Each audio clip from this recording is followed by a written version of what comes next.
Hello, ghouls, and welcome to Brave the Basement. I'm your host, the Ghoul That Rules. I'm your co-host, Black One Jack 2. If you enjoy getting a little scared, ghost stories, haunted houses, a believer in the supernatural, or maybe even a skeptic wanting to look at things from a different perspective, then this is the show for you. So this is episode 19, and we are just getting ever so close to the 20th episode celebration of Brave the Basement. Yes, sir. I'm ready for that day, man. I'm just ready. So that'll be coming up next week. So this is one episode you do not want to miss.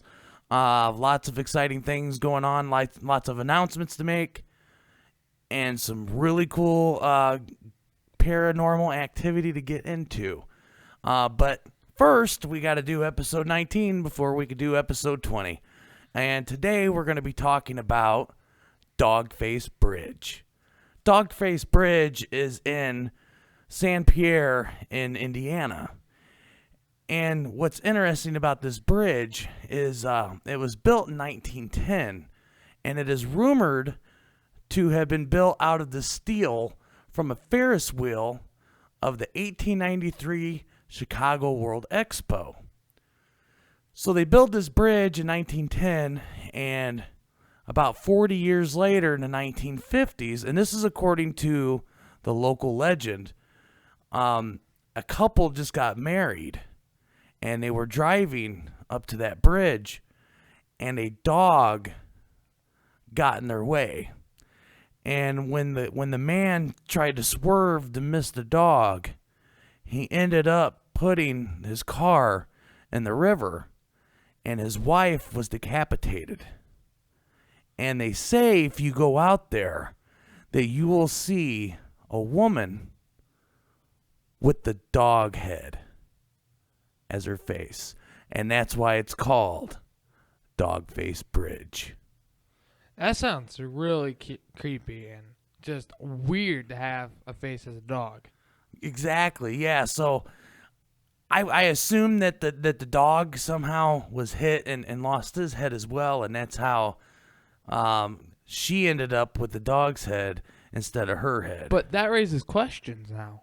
Like what, Blackjack? Are animals able to be in this spiritual, like ghosts? You know what I mean? So can there be like a dog ghost or a cat ghost? That's what I'm asking. Like, can animals be included in this spiritual thing? Can Fluffy haunt the house? Yeah, man, I don't know.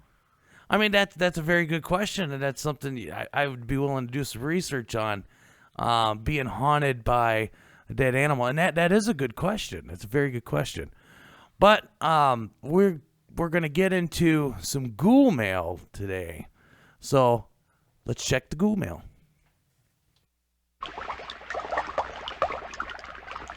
Ghoul mail from the Gmail.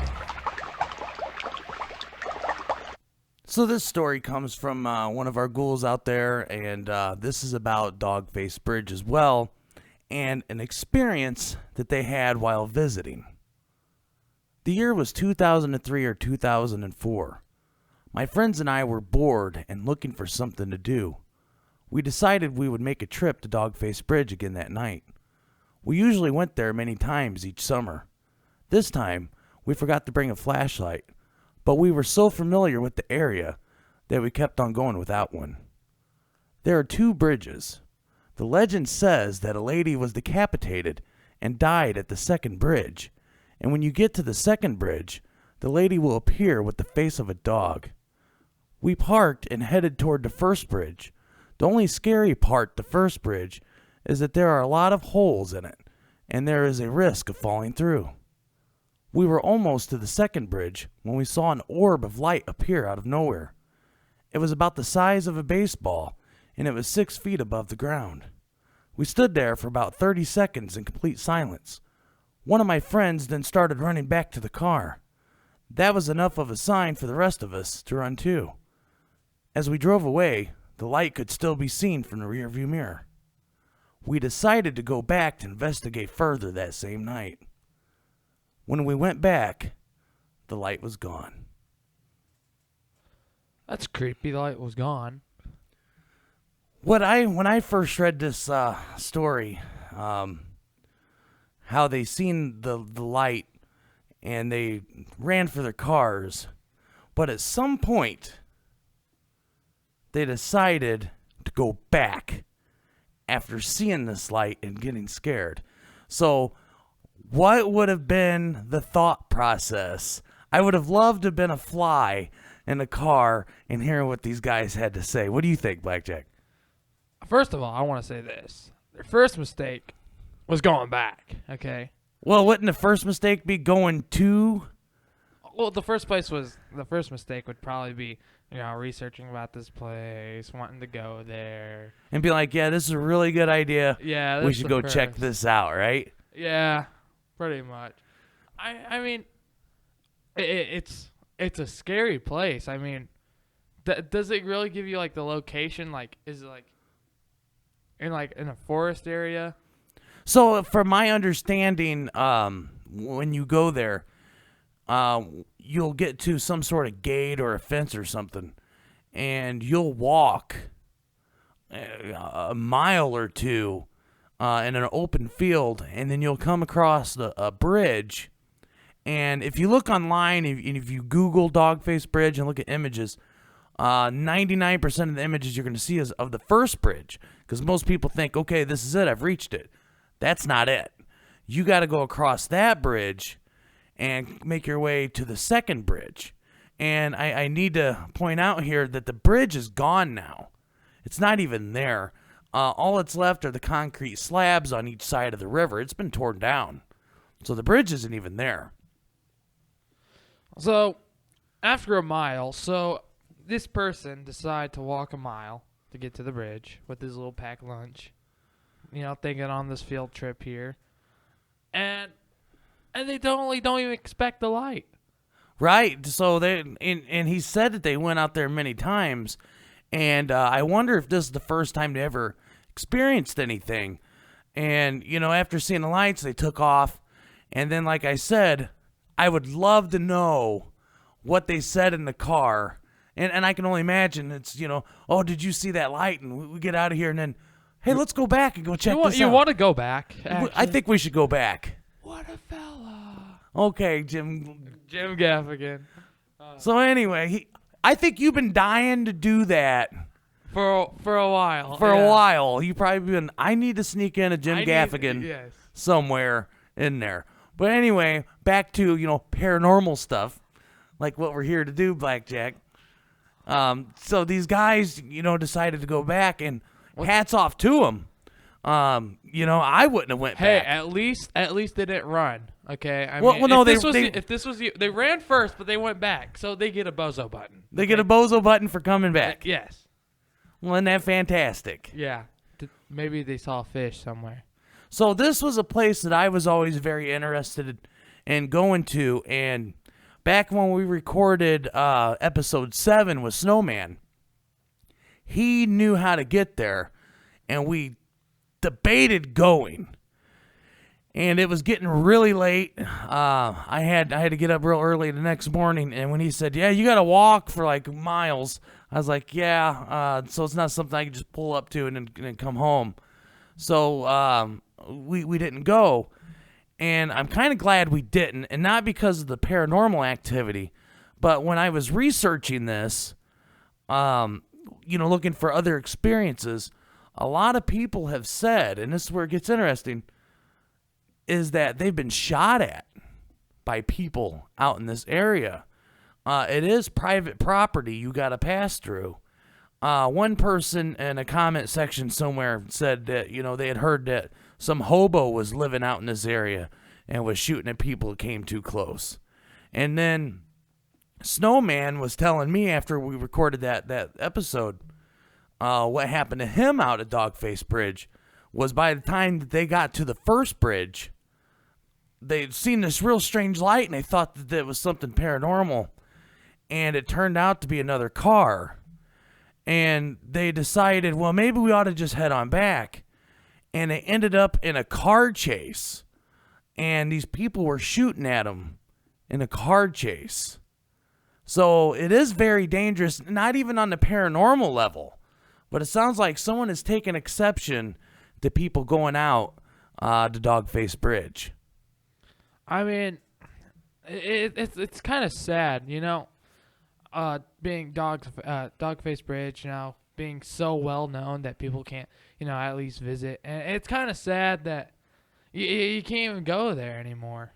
Now, talking about being so well known, there was actually a Hollywood actress years ago, 2005 maybe, somewhere in that area, was trying to raise money to make a low-budget film about Dog-Face Bridge. And unfortunately, the project never took off, which I was very sad because I would have been really interested in seeing the movie. I'm not really into low-budget horror movies. I like good quality movies, but this one I would have watched because I knew the story of Dog-Face Bridge and the legend behind it. And it would be a cool experience. It would be, yeah. And so not only, they have people reported orbs and being shot at and seeing this woman with a dog face, people have also reported going out there and just hearing very weird things. It sounds like a dog in the bushes would be growling at them. They would hear howling off in the distance. And I mean, the stories just go on. And another cool thing about Dog-Face Bridge was a few years ago I was in Barnes & Noble bookstore, and I just happened across this book that was haunted, famous haunted places in Indiana.